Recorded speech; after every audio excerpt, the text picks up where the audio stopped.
الو. أنا جدا غاضب وأعلنت إعلان مهم. بعد أنا راح أقاطع المتابعين وراح أصير وياهم عدو. للفيديو السابق نشرته يوصل 1000 وما حد يشترك. ليش ما تشتركون عود؟ الاشتراك ايش بيه بزز؟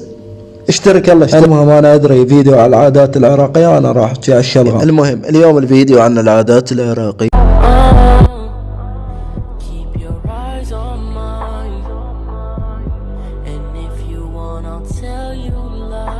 حكتني رجلي حكتني رجلي بلي البسوان نايم.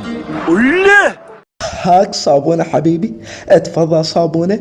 وصابونة استخدامها الثاني اللي اجى ببالك ما اقصده حبيبي.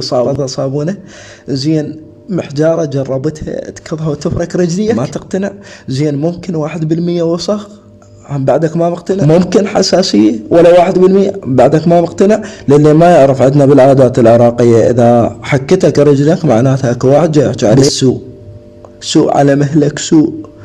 تحشيشات كاظم دل اطلع من راسك كاظم دل اطلع من راسك كاظم دل اطلع من راسك كاظم دل اطلع من راسك كاظم دل.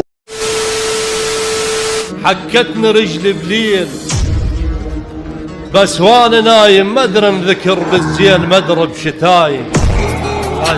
جمهور ايش بيكم؟ الله عليه من الله على الوسخ. الله على الوسخ. اي حج الرجل يغسلها انتهى الموضوع.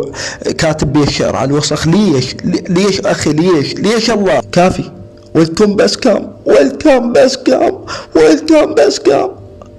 يلا تشاو.